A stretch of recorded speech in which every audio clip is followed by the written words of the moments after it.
Guys, ഞാൻ ഈ സാമ്പാർ കൂട്ടിയിരിക്കുന്ന ഒരു സാധനം കഴിച്ചു. ഇതെന്താ ഈ സാമ്പാർ കൂട്ടിയിരിക്കുന്നതെന്ന് അറിയാമോ? ഇത് എല്ലാവർക്കും ഒന്നും ഇഷ്ടപ്പെടുന്നില്ല. നല്ല കഴിച്ച് നോക്കിയിട്ട് ഈ സാമ്പാർ ഇങ്ങനെ കുലുക്കാത്തിട്ട് നല്ലതായിട്ട് കുലുക്കി വീഴുന്നുണ്ട്.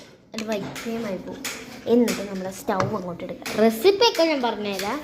അതൊക്കെ അയ്യോ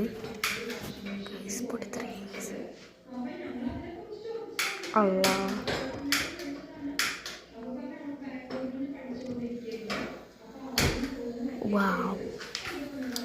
ഈ സാമ്പാർ കൂട്ടിയിരിക്കുന്നത് പൊരിക്കാനാണ് ഗൈസ്. മീൻ പൊരിച്ചിരിക്കും. എന്നാണ് എനിക്ക് എരിവ് പൊരിക്കണമെന്നില്ല ആഗ്രഹം. ആഗ്രഹം ഇല്ലയോ? നടന്നു കൊടുക്കട്ടെ. അതൊന്നുമല്ല ഗൈസ്. ഇനി വേണ്ടത് 2 മുട്ട. നിങ്ങൾക്ക് ഇഷ്ടമുള്ള പോലെ മുട്ട എടുക്കാം. ഉമ്പളങ്ങ ഇടുമല്ല, മുളകല്ലല്ലോ.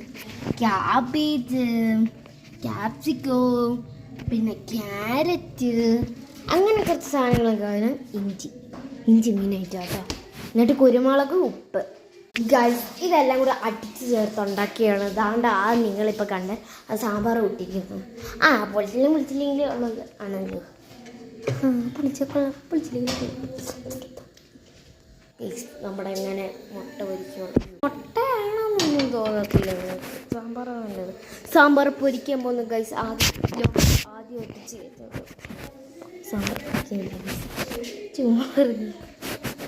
ഒരു പൊട്ടത്തിന് ഗൈസ്. അങ്ങനെ എണ്ണ നമ്മൾ കുതിർത്തങ്ങിട്ട് എടുത്തിട്ടുണ്ട്. ഒഴിക്കട്ടെ. അത് നമുക്ക് എണ്ണ ഒഴിച്ച് കൂടാട്ടെ. തിന്നാനൊരു ആഗ്രഹമൊന്നുമില്ല ഗൈസ്. നമ്മൾ ഇവരെയും കൊണ്ട് തിന്നിപ്പിക്കില്ല. എന്ത് ക്യാമറയ്ക്ക് പറ്റില്ല കാണാമോ ഗൈസ്? എനിക്ക് ഒന്ന് ട്രിപ്പിളായിട്ട് കാണുന്നു. ഇപ്പം കാണുന്നു. അതാണ്ട് ഈ സാമ്പാർ കൂട്ട് ഒഴിക്കാൻ പോകുന്നു. കണ്ടോ ഗൈസ്? സാമ്പാർ സാമ്പാർ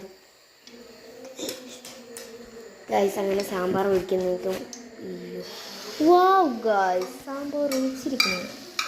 വാവ് ഗൈസ്. ആ ക്യാബേജ് എല്ലാം അങ്ങോട്ട് ഇട്ട് എന്താ പോകുന്നു കയറിക്ക്. എനിക്ക് തോന്നിയത് കൊളാവുന്നു. നമ്മുടെ സാമ്പാർ അങ്ങനെ പൊരിക്കുകയാണ് ഗൈസ്.